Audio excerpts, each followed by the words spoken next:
So unfortunately, as far as our timeline went with the Gantt chart, we had to change it pretty quickly. And this was just because there were previous unknowns that we had to veer from, including the introduction of subtasks, which we previously did not think about, and real life circumstances, like things that would happen to group members over the weekend or things of that nature. And that made it so that we had to change our Gantt chart. So as far as the Gantt chart goes, we have developed a moving system, we have developed a balancing system, and we are currently in the process of developing arms, eyes, and a weight sensing mechanism by the end of October and the beginning of November. So some issues that we have to think about, we just have to think about being lenient with our time, being able to take meetings quickly, and just being able to adjust quickly. So since subtask 1, we have essentially done a complete redesign of our robot. So for subtask 1, our robot sort of accomplished that criteria, but quite poorly.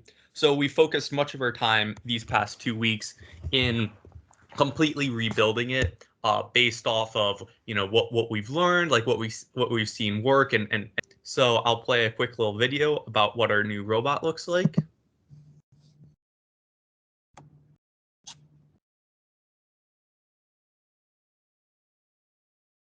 So as you can see, our robot can comfortably move in a straight line at greater than 0.3 feet per second, and it is also able to pivot about a point quite well too. We have also added the eyes to the robot, though we are still in the process of programming it to follow the line.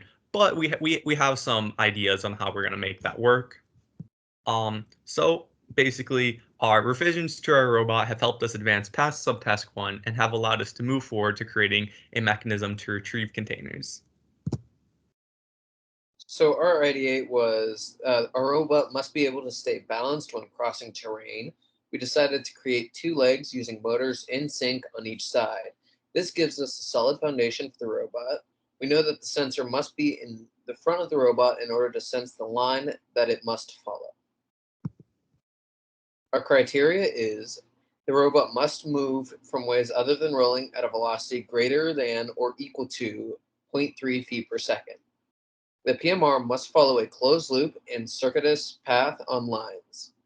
Those would consist of a solid 1-inch wide black line, a 1-inch diameter dotted black line in which the dots appear in a nominal 2-inch on centers. Our process of decision, we decided between 3 animal-based designs: the gecko, ant, and horse. The gecko used 2 legs from each side of its body to walk.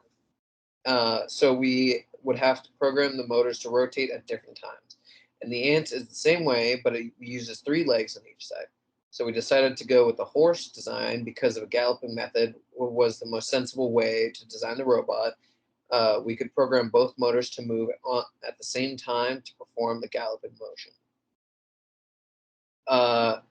But we ended up scratching the horse design before subtask 1 because it just didn't work for us. So we went with the penguin design for subtask 1. This consisted of multiple gears for motor rotation rather than 1 gear, a much simpler and more compact design, a base in the middle so the robot could be walking in a stable straight line, and it had 2 legs for more weight support with the walking. For revision, we ended up going with a kangaroo design just because it was a lot more sturdy and it helped us accomplish things a lot better. It was very similar to the penguin design. It was just a little different. Project goals. Some of our other goals consist of, but are not restricted to, having our robot follow a curved black line, follow dotted lines of varying curving lines, navigate varying terrain, pick up a container. Next lives here. Our next planned additions will be the retrieval system, mechanisms to pick up containers, navigation system, a way for our robot to maneuver rough terrain with help of the color detective mechanism, mass system, something to differentiate the contents of a container via the weight of the container. Now go do the work.